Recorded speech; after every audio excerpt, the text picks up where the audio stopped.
Oui, bien aimé, Nzambe a Pambolabino, partout Bissika, vous se retrouver, Brazzaville, Congo central, Kinshasa, Mokili Mobimba, Nzambe a Pambolabino. Oui, to pesaki bino flash, il y a émission où to banda qui peut continuer, to peut clôturer thème la biso de la prière de notre Père. Nous avons insisté pour la prière pour et permettre biso la prière la biso to bakalolengeni to qui vraiment ko canaliser ba sujet la biso la prière, c'est vraiment important. Gloire à l'Éternel. La Moussa, papa, maman, yale kindeko, sunga bandeko nyonso, ozala bangosika moko, même la musika, benga bango, balanda émission la biso, pour la bino batakoto, oko kabola. Bah, image la biso, surtout, télévision la biso, ben de TV, 100%, Jésus-Christ, se faire abonner, au Luki bandeko, se faire abonner, ma famille se faire abonner, les allées chaînes où ils parleraient que de Jésus. Nous parlons que Jésus, nous parlons que le nom de Jésus-Christ. Gloire à l'Éternel. La Moussa, nous allons et coquille. To continuer thème la biso qui est intitulé la prière de notre Père. La prière de notre Père. La précieux merci Papa Nalikolo, nous avons un sur Kolo Yesu Musuli Malam. Na Pambolio au permettre de se retrouver diboso. Na ba télévision ya bande konyo so o besoin d'abiso partout jusqu'à ba centre kolo molimo na yo likolo na ngai akambanga ya ba kuute pai na yo pour la délivrance et édification libota na yo na kombo na Yesu Masia tobondeli amen. Oui bien aimé na bandaki koloba vous savez à ce qu'on soit un petit témoignage Nzambe a bengi ngai na 1999 na 1999 Nzambe ayebeki ko tolesanga ba chose cachée ko pesanga ba plan ya kotambisa musala na ye na 1999 naki na permanence na chambre moko pendant 6 mois et na 6 mois wana na bimaka libanda te enfermé pendant 6 mois et c'est par là que Nzambe ayebeki ko pesanga ba mateya ba conseil ba directive ma ndenge na ndenge et na yoko banda vie ya kobondela ka pona batu na bopito na ba quartier na ba famille par-ci par-là potokota le 20 novembre 2004 Nzamba yoko lobalangai bâtir temple na ngai na kombo ya béni de Dieu le 20 novembre 2004 mais le quoi la vision na ngate na kota ke na ben ya ko bondela ka pona batu na bopito par-ci par-là na continuer qui marche wana et en 2005 ba message économique à travers ba prophète et à travers bateau tout ça par-ci par-là ndene ko banda quitte dimanche on Nzambe la bâtir le 11 juin 2006 mais depuis en 2003 c'est la combat qui livre sur la prière. Et ce qu'on suit le livre, et banditi souka, on comprend des réalités bénies à ce qu'on soit la prière. Il y a des gens qui étaient ni au livre qui est intitulé La prière de notre Père. Pourquoi la prière de notre Père? Et sa prière où Jésus-Christ a la qui va disciple naïe. Mais va disciple ne va s'engaki. Dans Luc chapitre 11 verset 1 à 2. Moko ya ba disciple Jésus a s'engaki enseignement wana. Alors Seigneur, enseigne-nous à prier comme Jean l'a enseigné à ses disciples. Mais Jésus répondait qui bango dans Matthieu chapitre 6 verset 9 à 13. Alors dit, voici donc comment vous devez prier. Quand vous priez, dites, notre Père qui es aux cieux, que ton nom soit sanctifié, gloire à l'Éternel. Et tout le qui était liboso, Christ a enseigné qui c'était sur la louange et l'adoration. Nous te Seigneur à reconnaître que Azo vivre pour Nzambe, Azo lala, Azo lamuka pour Nzambe, Azo bima, Azo zonga pour Nzambe. Avant que au côté na stérilité na yo, na chômage na yo, na blocage na yo, na malade na yo, banda liboso komi sa Nzambe pour na souffle de vie. Parce que souffle de vie, ils ont pu savoir sur assurance que l'obi Nzamba ko sala miracle. Après quelques jours, nous avons constaté quelques miracles. Après minutes, secondes, gloire à l'Éternel. Et tant aussi ici, on a. Donc, il y a la deuxième étape, il faut que c'est une reine en Zambé et qui t'en a bon mon abisso. Mais tout est ce qu'il a fois parce que Jésus-Christ est mort à l'obaki. Ceux qui bokonzi nangai ezalaki ya se oyo sinon papa nanga alinga tinda ba soda ba ya kobundelanga mais tant ya enseigné biso prier alubino ce que bokosenga bokonzi nzambe ekita pour dire que ce que bokonzi nzambe kiti armée céleste ekoya na protection yango moto au monde nzambe azosenga abosana kate na vie na ye na bomo na ye kosenga ka reine nzambe ekitaka nzambe nde arenyaka nzambe nde adominaka. Vous savez, aujourd'hui nous avons des problèmes très sérieux. Vous remarquez na misala mususu balingaka ba chrétien te na misala mususu ba chrétien ba privilège te. Pourquoi? Parce que za musala oyo mutu azana mutu aza mutu ya molili. Alors batu nyonso oyo baza nzinga na ye bien aimé baza batu oyo basaka batu basimba bakota basala boy le ba chrétien o ba ne loté ne bazo souffrir. Pourquoi? Parce que domination eza ya molili. Le ce qui y aurait dans nzambe ezali kodo la bomo ina yo et on a difficile pour travailler misala ndengona yo na bisaka msiba boyo olie ko ima pambola nzambe c'est sur reine ezo konza wana. Et ça reine aux alliés yote. Alors reine yo au singe reine nzambe kite. Il a tellement monene et singa te dans le c'est reine ya molili. Faut le kaba rejeter obima. Gloire à l'Éternel. Tout ce qui n'a reine wana te abina volonté, que ta volonté soit faite sur la terre comme au ciel. Il y a une volonté parfaite de Dieu depuis l'icolo. Nzambe sa bongo sa mpo na biso. Alors pour y ba volonté nzambe, il faut marcher dans la parole. Et na kat na parole ndoko yeba na lingi na voyager, prière ni na ko senga pa nzambe. Volonté nzambe et s'accomplir na voyage nanga. Or nzamba loba na kozana bino na aller pe na retour. Bisika bokotia makole ko pesa na bino. C'est ça la volonté de Dieu. Le so senga volonté nzambe na voyage na yo oyeba nini oko marcher. Na libala, na musala, na mumbongo, n'état ya santé. Il faut to senga volonté na nzambe pe to yeba yango afin que to zelango na bomo na biso. Gloire à l'Éternel. Que ta volonté soit faite sur la terre comme au ciel. Alors donne-nous aujourd'hui notre paix quotidienne. Te parle sur notre propres intérêts et sur l'intérêt de Dieu. Notre paix quotidienne, tout le monde qui était Christ a n'a pas servi au Seigneur était tout Seigneur qui a provision. Bilé ya mokona mokolo lelo pesa biso bilé ya lobi kuna pour dire que mon nzambe aza oyo akwiko kelela te. Mon nzambe aza oyo Seigneur aza na ba réserve. Gloire à l'Éternel. Mais le tout le monde commande à l'économie moko toujours banga surtout perdre ngo lobi to kozwa te pour toi na réserve te toi la provision te et toi quand ça été bilei wana esuka na musunité l'intérêt en nzoto te nzoto lié elata et que ne pe na molimo parce que la Deutéronome chapitre 8 Bible que mutobika kaka na bilei te et to na yemo ko Jésus-Christ na Jean 4 c'est ma disciple pardon ma nourriture c'est faire la volonté de celui qui m'a envoyé. Donc tant que commune donne-nous aujourd'hui notre pain quotidien tout le intérêt na biso c'est le moment que senga ce qu'on nzambe vi na yo posa na yo intérêt na yo et c'est le moment pour contrôler pe intérêt nzambe na bomo na yo c'est la vie à prière surtout bien aimé vie à prière vie à hospitalité vie à amour vie à pardon, c'est vraiment important. La prière à notre Père. Donne-nous aujourd'hui notre Père quotidien. Après lui, pardonne-nous nos offenses comme nous aussi nous pardonnons à ceux qui nous ont offensés. Limbisa mabe na biso, masuo na biso. Lokola biso pe toko limbisa, baninga mabe o basali biso. Il y a des choses là-bas. Nous ne pouvons pas seulement demander pardon si nous ne pardonnons pas. C'est là où il y a un problème, c'est là où il y a un danger. C'est la bande comme Soussou. Mutemali kundu ayeba kolimbisa te mais ce qui a seli kambu pardon limbisa ngabo rataka mutu limbisa mais yoso limbisi nani. Vous savez biso bato nzamba bengi na domaine de délivrance tozomona makambo ebele likambo kozanga koboya kolimbisa et bloquer ba vie ya bato ebele na domaine de délivrance et bloquer totalement ba vie ya bato ebele na domaine ya délivrance. Au moins, nous avons délivrance à Tamboli, Bamboka, Silsi, prophète, pasteur.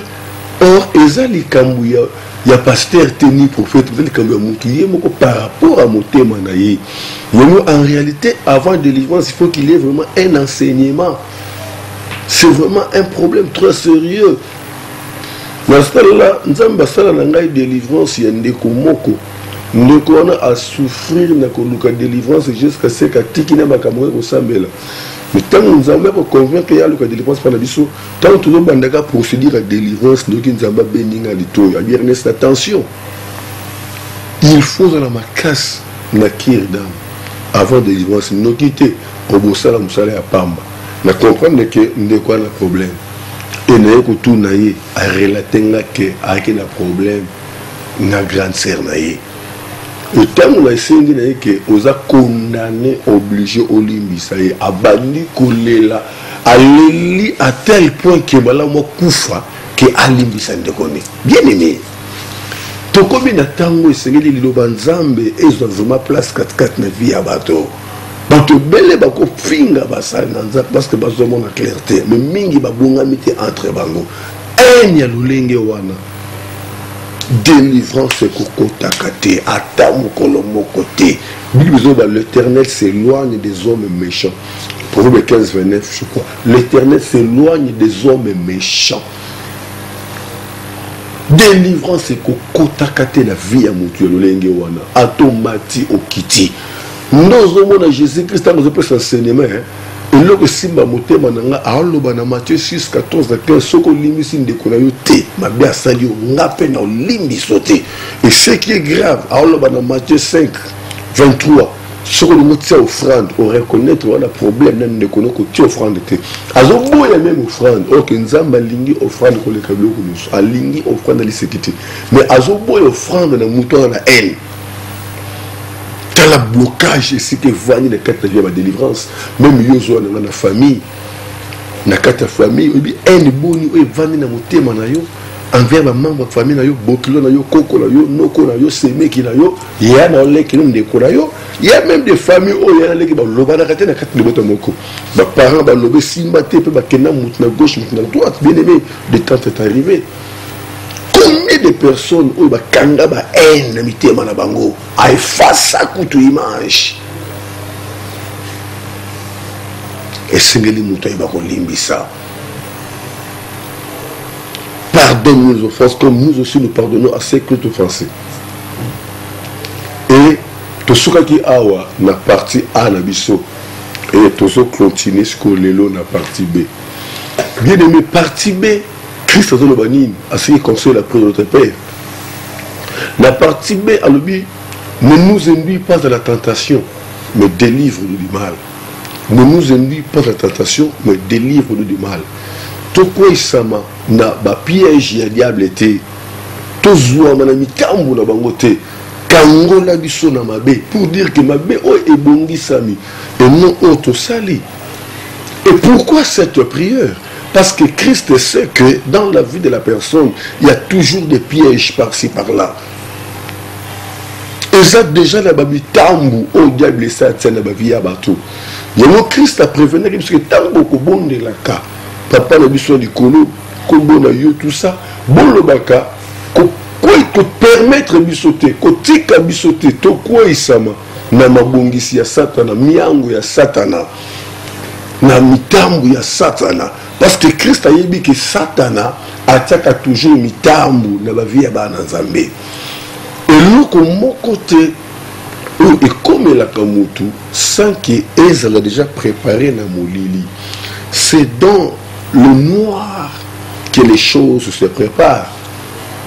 Nous avons dit, oh, match de télévision, les équipes se mettent. Non, non, non, non. Avant, et comme on a terrain, il y a côté à la bouillée, il faut s'entraîner quelque part. Toutes les compétitions, il y a des répétitions, il y a des entraînements qui se faisaient avant dans les noirs. Et les gens ont vu à Moutou, Jésus-Christ a Yébaki Makambo. Jésus-Christ priait chaque jour dans les noirs. La Bible déclare pendant qu'il faisait encore sombre, il priait dans les noirs. Pendant qu'il faisait encore sombre. On a mouli les années, nous trouvons qu'il y a 4 heures, il y a 5 heures. Déjà, Jésus-Christ a banni comme bon de la. Avant Bima. Pourquoi a banni déjà qu'on détruire, un piège, on dit que c'est déjà dans Boutou. Marc chapitre 1, verset 35. A banni déjà pour dire qu'un vrai chrétien prie la nuit. Un vrai chrétien prie la nuit. Il y a que la Bible dit que Nabutu, pendant que Oya Nzambe balala kapungi, Nzambe abongisaka journée na bango. C'est la même chose Nabutu, pendant que Oya Nzambe balala kapungi, le diable allo na kamisala na ye. Na misala wana le Christ azote ya biso toko isamana yango te. Alors ils ont parlé biso sur la prière d'autorité, sur la prière d'autorité. Nous avons na simba kamingi psaume 27. Soit psaume au bien-aimé comme ça vraiment référence na yo et que la malamu mingi. Bon limbisana Luka version psaume 27. Comme ça, référence nayo, c'est très important. Psaume chapitre 27, Mobimba. Psaume 27. David le dit, l'Éternel est ma lumière et mon salut. De qui aurais-je crainte? L'Éternel est le soutien de ma vie. De qui aurais-je peur? Quand des méchants s'avancent contre moi pour dévorer ma chair, ce sont mes persécuteurs et mes ennemis qui chancellent et tombent.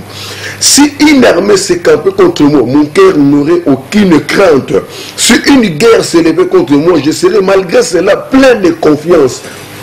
Ata armée à Mungune Telemelinga. Ata mabese Bongisa Melinga. Malgré ma confiance à ma casse. Pourquoi? Parce que ici, on s'est préparé qui n'a pas bouton. Et si na bonga makinanga, et si na bonde laki, et si na tinda kinzambe, akende liboso nanga, pour dire que ma kamwe bonga c'est pour nanga, avec comme nanga et comme la nzambe nanga, n'ozwa mate. Na bandeli, David a l'objet loko, simba mo bien est dans la référence là, Psaume chapitre 27. L'Éternel est ma lumière et mon salut. De qui aurais-je crainte? L'Éternel est le soutien de ma vie. De qui aurais-je peur? Quand des méchants s'avancent contre moi pour dévorer ma chair, ce sont mes persécuteurs et mes ennemis qui chancellent et tombent. Si une armée s'est campée contre moi, mon cœur n'aurait aucune crainte. Si une guerre s'est levée contre moi, je serai malgré cela plein de confiance. Si une armée s'est campée contre moi, mon cœur n'aurait aucune crainte. Si une guerre s'est levée contre moi, je serai malgré cela plein de confiance. Je demande à l'Éternel une chose que je désire ardemment. Je voudrais habiter toute ma vie dans la maison de l'Éternel pour contempler sa manifestance et l'Éternel et pour admirer son temple. Car il me protégera dans son tabernacle au jour du malheur. Il me cachera sous l'abri de sa tente. Il me lèvera sur un rocher. Et déjà ma tête se lève sur mes ennemis qui m'entourent. Donc David a la prière préventive. Alors et le Congo a sepelé ma casquette na vanda nangai. Bomo inanga na kati na temple na ye na kati na ndako ya ye. En fait que ceux qui m'abe komelinga nzamba ko protéger nga autombo la mutu na liko na libanga ye moko libanga donc ko zali kono na ye ye mto ko bunda na place na ngai. Gloire à l'Éternel. Bien-aimé, rester dans la présence de Dieu, c'est plus que toute autre chose. C'est plus que toute autre chose. Pendant que bandeko balali Yolamuki. Et c'est là, et c'est qu'à intimité, il y a Moutouna Nzambe Talisamaka. Intimité, il y a Moutouna Nzambe Talisamaka, n'a pas sacrifice personnel, n'a pas vie personnelle, vie secrète, il y a Yona Nzambe. Vous savez, il y a plusieurs personnes qui prient seulement dans carte d'internet, à Talia, Banitoko Bondela, à quelle église, à Banitoko Bondela. Mais pour Moutouye Moukou, à une initiative. Il y a 30 minutes, 1 heure de temps, ce n'est pas facile. Or, il y a un moment pour démontrer l'intimité à Moutounan Nzambe. Moutazo monoté. Mais il y a un moment. Nous avons prié dans le bien aimé ce témoignage. On sait que la maille là. Son bon de l'anga moko. Des fois, la tiki, maman Moussakoli alali, bana na ba chambre na bango, na bimi suko na salon, na bandi ko prier. Ce que moment ko louer. Ce qui okoya na erono kengela ondimate na binaka na zoyemba na zobina des fois na toki pour rekumisa nzambe wana mutu amonanga te na binaka na zopenda kobina louange ba composition moyela ya makasi na moment je prie pour mon Dieu na moment ya secret c'est la tomboli nzambe kata nzambe ningani nzambe merci. il donne le téléphone pendant la journée. Il faut que tu aies une expérience personnelle. Et ça permettre pourquoi ça m'a piège à diable. Ça veut dire que l'expérience moko bandeko obayebi kitambo bandal séparé na maya makelele. Nous avons benga kangai nazana kamoko bona sa po makelele ka militaire. Maya makelele. Ce qu'on a maya wana ngambo ba bambu mo ko ne belé na yeba te molimo ni côté langa. Na kota retraite il y a 3 jours à 7 na liakate na melaka maite na sukola kate na brosa kate na mibongisi na koti na kata babambu na bandi ko prier na sala 3 jours molunga lili moi na mikanga ba pression ma kasi na zwa na tikala ko banga tikala ko ningana te. Mais nous connaissons la délivrance. Il y a sœur Boyoka témoignage à Soana Sirène. Sirène a bimi na kati na mai. Nous comprenons que Zamba pesanga déjà supériorité force. Il y a combattre Sirène wana. Il y a un tinda kangai déjà na kati na retraite wana. Bien aimé, bah expérience personnelle dans Zambé. Il y a besoin de permettre surtout quoi ça m'a donné un piège ya munguna pour tout cela tu m'as déjà nabi bundeli ne nous ennuie pas de la tentation mais délivre-nous du mal tout quoi ça m'a piège de mais kango la biso na mabe o munguna bongisi tout le monde tombe muto la muki ba tout tient na mutuka ça y accident ce sont des choses qui se sont déjà préparées pendant la nuit et même tout ça dans bien aimé et là bateau on vit un calcul en Zambie il y a Satan. Avec le 1er janvier, à ce jour, le décembre, le 4 janvier, il faut te soigner. Le 25 janvier, il faut te soigner. Bien aimé, toi, la soeur Moko, elle est sur l'église, maladie, complication de la santé. Tant que tu vas dire que bon, nous avons une date au Seigneur à Koufa. Nous avons une date malade nous sommes la formalité ba jeudi ba dosala esprit na ye et si déjà diable à saisir à kukufa na date telle yaya to bandi prière to détruire plein diable to bébisi nzamba sungi ser pas se rétablir parce que date nzamba lo baki ba bongisa ki ser wana kufa bien aimé ser wana lala pongi na chambre na kimia. Il a 4 bouteilles à zone l'autre il mange à batumi satu baso bima na chambre na kanda ba ibisi ubiki to ibisi ubiki asutuki pongi donc pour dire que azala qui déjà entouré na ba esprit on dia ba délira qui pour aya pour zoyer pour azoyer bande comme tala qui ba il mange peut-être na chaîne na biso na bien de TV voilà qui place ba qui no garçon ma kufa qui a sécu tout ça. Quand on met les bisoyés, tous ont prié pour naïe, nous avons besoin d'esprit de s'ébakender qui naïe. Et l'esprit me quand on a quatre naïe, on a né à yoko la mascara. Que yéné ta quoi yibosa te esprit naïe c'est kenda qui déjà. Tel bossa la délivrance, papa esprit na bimi naïe boska n'est pas mutazate. Il faut boire arracher mon lit mon neboso ça na kate nanzoto. Bien aimé. Le temps est arrivé. Ne nous ennuie pas de la tentation, mais délivre-nous du mal. Et ça, ma belle, c'est bon, c'est mon kili. Mon kili n'a pas su, mon côté pour éviter ma belle. Ceux qui ont évité ma belle, qu'on l'ando caca. Pourquoi? Parce que partout qu'on comme ma belle, ça caca. Mais c'est quand nous se retrouvons, on compte dans un problème. Alors il faut se préparer dans ma bonne délit pour un problème où on a. Et quoi ça y est? Un problème où on a. Et kangayote, et simbayote. Gloire à l'éternel. Ne nous ennuie pas de la tentation. Et Seigneur, les mots dans Nzambé, aïe, ma constat là-bas, ma vie beaucoup personnelle dans Nzambé, ma intimité, surtout dans la prière. Au côté de la retraite, notre personne, nous avons bien été, mais au côté de la retraite, nous avons ils ont fortifié la foi, ils ont fortifié la vie spirituelle par rapport à la danger et se passer les bossons. Gloire à l'éternel. Le temps est arrivé, mon frère, ma soeur. Mais qui lisent dans la réalité est belé. Qui nous qui a kala, to yebaka famille.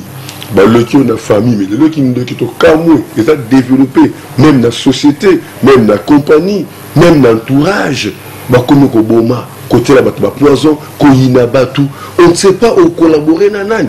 Et même aujourd'hui, le oyo, ma belle côté tina la salle nanzambe, il y a même des pasteurs de Dieu, au bana sa couverture, il y a molili, et tant aucun scène à makunaye, automatiquement, au côté d'une alliance, où il y a sali na molili, na iske zobatelaye. Alors, on a ma prière et intimité à Moutouna Nzambe, et qui peut orienter, yo koyeba, na ko se retrouver une église, ni na pasteur, ni. Vous savez, tant on a la côté retraite, nous avons prié pour nous découvrir que nous avons dit que nous avons Congo. Nous avons un problème. Avec la Bouzouinaye, à un certain moment, Bouzouinaye, c'est nous qui quittons, à comme nous malade. Nous avons un poto, nous avons un qui est. Alors, non, qui est Kishasa, Talam, Pasteur Morazawana, Ernest Mongo, tout ça. Et tant la côté retraite, nous avons révélé. Alors, Ernest Yebete, tu belé, Bazouma B. Na l'église ou bazokota parce que na mituni o mais église mutakota kapo azolobiko église comme ko pesa maladi lelo église comme ko pesa bokauki lelo nzokande il y a des églises et des églises il y a des églises qui sont en collaboration avec le monde de ténèbres et tant ce que côté na ndeko na pona mo kiri dam ko bonde la pona ye ndeko azoloba na yamba ki mosali moko mosakoli moko pananga mais ça tâche qui n'a eu qui peut quelques jours dans Kunanga. Mais c'est une offrande consistante, étant accueilli un mois dans mon équipe à ouverture. Et après, nous avons eu aucune union, c'est comme la Kinga. Nous avons dit, ce n'était pas un prophète de Dieu. Avec qui il y a Satan. Ou il y a qui peut abotoler bozui, pour aïba yé bozui. Ne nous induis pas la tentation, mais délivre-nous du mal. Ce qu'on s'est préparé dans 4 ans au bon délit, au quoi ça m'a n'a piège à boïté, au quoi ça m'a n'a sali à boïté. La Bible déclare le Saint-Esprit vous convaincra au péché. Le Saint-Esprit en toi, pour que a révélé you, aïba comme ça, que dirais-je? Aïba comme ça, conviction mon 4-4 na you, mais il faut la mouture à ma bon délit. Il faut la mouture sanctification, mouture bolingo, mouture komikitisa. Mais que c'est que molimo santo à vivre vivement paisible 4 mayo pour orienter dans ma cambo. Bien aimé, nous avons tellement de points haut parce que dans le domaine de délivrance de mon ma cambo est belé. Nous avons un ambassadeur moko, auti na moudi ngana kintambo. Alali na butu bazolo banaye kende na kitambo. Luka Moussali Nangaï Ernest Mungu. C'est surtout qui a habité Ernest Mungu qui t'a amené le web. Un certain dimanche, à l'ongé d'un mou de quitter sur le magasin. Alors, nous avons tambo, le koyé, tambo, le koyé, tambo, le titi, quitte le comme on a souka. Nous avons se retrouvé dans l'église. La prière, il y a clôture à tomber le Moussali. Allez, le Bissanga, na outi na moudi, na yebi binote, na yebi awate, na yebi pasteur te.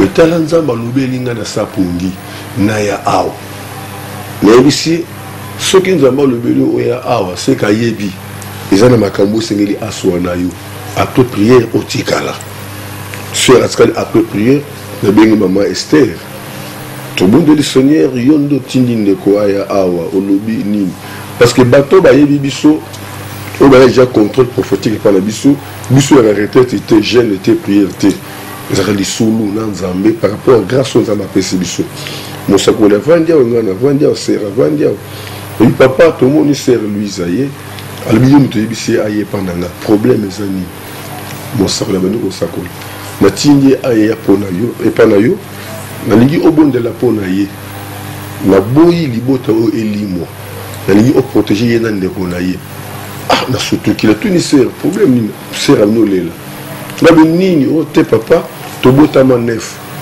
na 9 wana 7 bakufa etikala ngai na ndeko na ngai mobali elekela biso terrible mpe nzambe apesi biso dato ye falaka kufa na dato ndeko na mobali esengelaki akufa e nabengi ndeko na mobali na préparé bango na mabondeli eti lelo baza na bomo ne nous induis pas de la tentation toujours vivre ça calcul ya Satan Il y a même sur la bande de contrôle prophétique, et ça qui pour le bateau, on a un problème. Même aux aux en bonne santé, faire qu'elle est bien, rien n'empêche qu'on ait un contrôle prophétique à Vinayo pour éveiller les vivre dans le délai. Le lot, ça bien, mais après 5 ans, et ni après 10 ans, on a l'esprit au délégat, on a ça dans une mission, a évolué bien, Boutikaye peut abalanaye, mais Asimba Moanate. Et l'esprit on a à côté de la mission pour détruire les Sigamona, pour détruire le Koboko Sogolo, pour Simba Moanate. Autant bien, au bali normal, ma botte est zoyate. Et ça n'a pas de belé, parce qu'on vit à contrôle, il y a diable. La scène à contrôle, il y a diable. Le roi Mikolo Zoya, à partir de l'objet, Tokozong et la matière, les choses cachées. Les choses cachées, pour avoir quelques expériences. Il y a des belé, autre tamboula, on a des délivrances. En fait, ça peut, moi, ma yéne n'a pas de comme sous. Ne nous ennuie pas de la tentation. Ne nous ennuie pas de la tentation, mais délivre-nous du mal. Il y a le mal. On disait dans regarder qui se sont organisé dans le monde des ténèbres. Ma prière n'a vu ce zotine de Kabiso, tout quoi ça m'a mal ou en a. Même si Basakola m'a bé pour Nayo, Bazo Zelayo Koufa. Mais ma prière n'a eu que ça là que ma bé la bonne ça pour Nayo, moi et Simbayo, exacté. Et si je ne sais pas, mais tellement ça n'a pas et longo, ma bé au basakona pour moi et Simbayo exacté. Ne seigneur ba chrétien bas la peine moi vivre on est ko bonde la ka ko lukaka nzambe ko sala ba vivre ko prier personnellement pour permettre en fait que bas zo maté na ba piège à diable. Bien aimé, nous avons la prière il y a garçon moko. Garçon on a qui mobile il y a sœur moto sabela kanaye. Nous avons des garçons qui ont 7, 6 bakufa atikala ye moko. Tant que bandi ba malade na ye, ne bokilo na ye disons maman et sœur ensemble na biso abi non. Aux assos normalité. Otikala yo moko na libumu ya papa na bino. Bande konyo so 6 bakufi. Yo bandi malade il faut que n'est pas pasteur na biso. Babema kaye to sala ko to moko la délivrance c'était zalaka moko l'intercession kaka. Parce que lundi, tu as une intercession et déclaration. Et le cas d'intercession, il y a tout le monde qui intercession, pas un qui m'a cassé, dans le garçon, on a quoi esprit manifesté. On a prier pour le garçon, on a pour le garçon, et tant l'esprit s'est manifesté, bien aimé, nous avons un dédoublement d'esprit. Nous tout cas, nous interroger Moutouana, Yonani dans notre oeil. Et Moutouana, ngai papa na ye olingi nini na nzoto oyo na lingi na ye kozwa ye na lingi bango nyonso basila po misana ngai ekende liboso papa ya mwana abomi 6 azwendela moko wana na bondeli na bengani moni papa wana na déloger na détruire misana ye na préparer mwana mbala wana et azokaki vie normal. Après un certain moment, Akima, na mona ke sous-souté, nebi histoire na yete, na yende koyoka sango, qui a koufaki. Donc pour dire que à l'omoi qui n'a scène à contrôle, à l'omoi qui n'a scène à circonférence, bien aimé, Israël n'a boutou batamou samba qui n'a li konzi na moto. Et ben nous ko pela, pour le sa lumière, ba mon intérêt ba li kotambola. Mais le konzi na moto wana e ben nous ko pela désert mobimbate.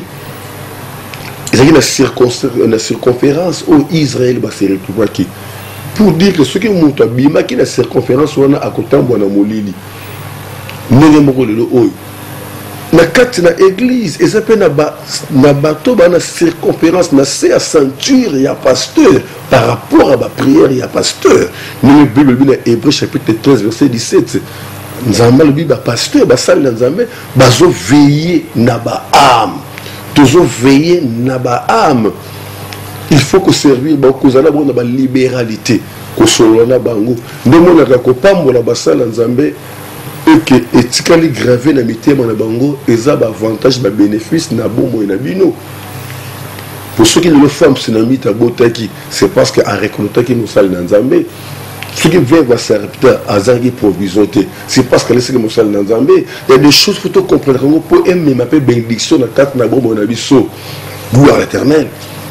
beaucoup le lobby de madame nanga na ki miaté c'est madame na mo na sœur nanga moko parce que mon éclairé ma bien moko bon c'est pour yo mo ni ndenge ni ko bon na to bon na bon de li mais faut na yo kayena yeba ya quoi na bengi zo le kate na butu yeboka benga pour me dire le papa na lotu ndoto bambuma moko bimilinga na nzoto nzoto ba panda ba nzoto mlimba na dia eza plan au dabe ça préparé nzambe ça tel sakinga.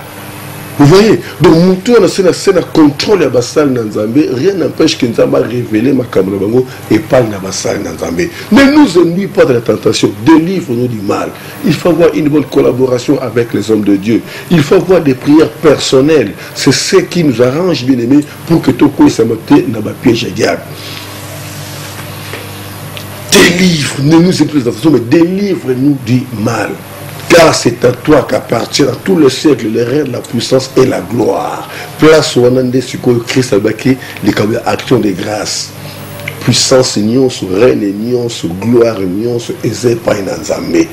Alors, Azamoutu, le koum, se met au rendre, il y a action de grâce. Tout faut comme on a sénat makonaye.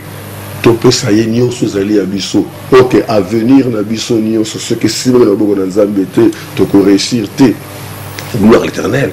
Tant que tu n'es pas ensemble, qu'au Sambela, il faut te mettre offrande. D'abord, tu as 3 missions autres que dans l'église. Tu as la première mission, c'est louange, adoration, témoignage. Deuxième mission, c'est la parole ensemble. Et troisième mission, offrir offrande et action de grâce. L'offrande et action de grâce est ça. Que des reconnaissances na biso liboso na nzambe toujours reconnaître que yenda za nyonso yenda koki yenda za nango ndo montant toujours ya suko prière na biso pourquoi toujours nana offrande de grâce pour to yende ko solution toujours croire que si tu as une solution, il y a une meilleure action de grâce. Nous avons la Philippiens 4:6. En toutes choses, faites connaître vos besoins à Dieu par des prières, des supplications avec des actions de grâce. Faites connaître vos besoins à Dieu par des prières, des supplications avec des actions de grâce. Action de grâce, ils ont offrande et reconnaissance. Mais le Christ, car c'est à toi qu'à partir de tous les siècles, le règne, la puissance et la gloire. C'est une action de grâce. Gloire à l'Éternel. Marc 11:24. Tout ce que tu demanderas en priant, crois que tu l'as reçu et tu le verras s'accomplir. Crois au présent, tu le verras au futur. Mais on ne donne pas l'offrande au futur, on donne l'offrande au présent parce qu'on croit déjà qu'on a reçu. Et c'est au futur qu'on obtiendra des choses. Avant la paix s'offrande, yo bondera nous, na mona, ce qui nous amène à sali, na copé s'offrande, et sengo, na oya kondima, attaque ce qui nous a monité. 1 Jean chapitre 5, verset 14 à 15. Nous avons auprès de lui cette assurance que si nous lui demandons une chose selon sa volonté, il nous écoute. Et s'il nous écoute, nous avons la chose que nous lui avons demandée. Nous donnons l'offrande après avoir prié parce que nous avons déjà la réponse. Raison pour laquelle l'offrande correspond à ce que Dieu nous donne par rapport à ce que nous cherchons des vrais dieux. Nous avons un problème à casse. Mais offrande on peut ça. À la quicité que nous avons posé le Congo comme Moutuya. Alors nous avons posé Biso a Kinshasa na Congo. Télévision. Il y a 32 pouces. Ils ont besoin de 200 quelques dollars, 300 dollars. Mais nous avons posé la télévision. Alors qu'il pèse 50 dollars. Et ça correspond même pas à la télévision. Nous avons dit Bitumbo, toi, David est un Bitumba. De nombreux comme liés. David a prié, David a gêné. Nzamba David, non. Au on a prié, on a gêné. Aïbisi Gad, Aïbisa David a tombé l'anga Meka. La chronique 17, bien aimé, David a pas orne. Orne a un botel naïe, a un bangombe naïe, a loué sakabato, tekakabato, bayakokumunzazambe. Tant David a yé, orne a dit que non, nous pouvons gratuitement offrir. David a dit, oh, tété, n'a pas sanzambe loko eza gratuité, n'a pas sanzambe loko eza abatouté. Il faut n'a pas sanzambe loko eza coûté naïe cher. Ne nous induis pas de la tentation, mais délivre-nous du mal. Le quoi n'a bondeli, n'ébete malade à moulin au zouangaïté. Le quoi n'a bondeli, n'ébete n'a pas l'accidenté. Le quoi n'a bondeli, n'ébete plein d'herbe que s'accomplir.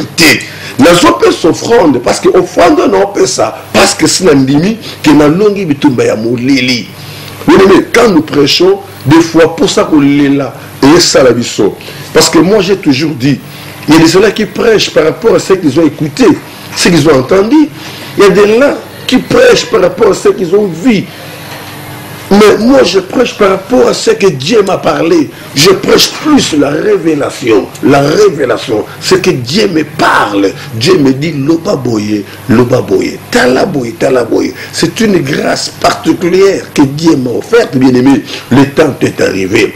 Ne nous induis pas de la tentation. Il faut avoir une vie de prière personnelle. C'est une vie qui démontre l'intimité entre la personne envers son Dieu. L'intimité. Pendant que les autres dorment, toi tu te réveilles le matin pour prier ton Dieu. Tu peux prendre 1 heure du temps, 30 minutes à genoux. Tu pleures à ton Dieu. Seigneur, Seigneur, Seigneur, Seigneur. Personne ne t'écoute.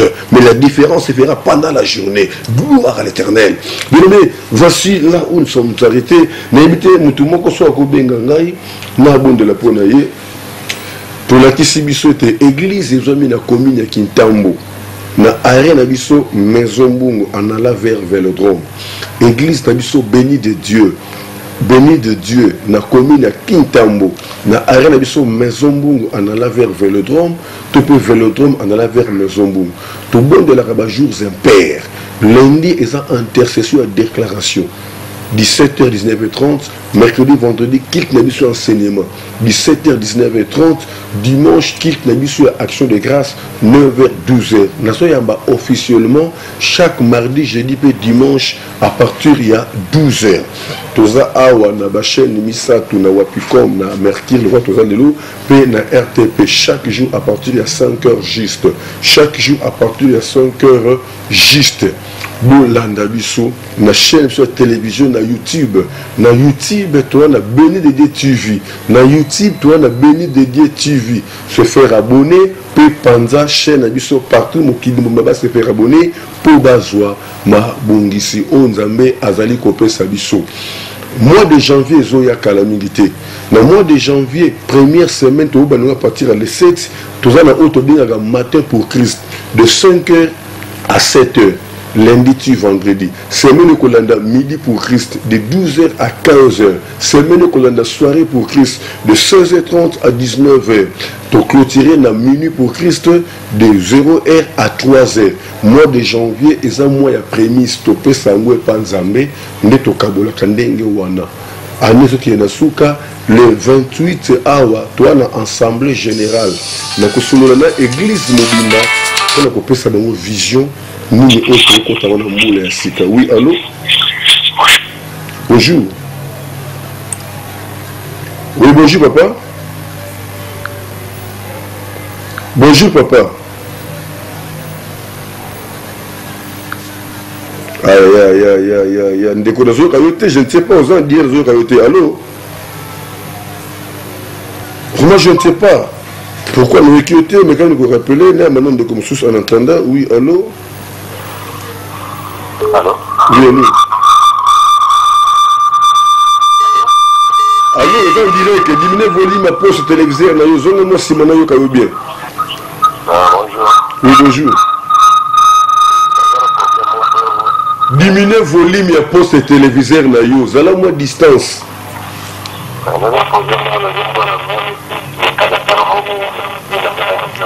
Pardon? Pardon? Mais par rapport il y a quoi? Il faut qu'il y ait un sujet précis. Donc, ce qui m'a dit, ça là,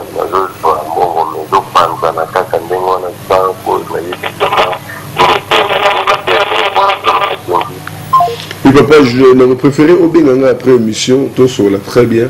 Ça va permettre de peine de la peau vraiment très bien. Bien aimé, tu as commis vraiment la souka émission. On va appeler les autres côtés belés, malheureusement, tu as un coquille. Oui, allô? Bonjour, papa. Oui, bonjour.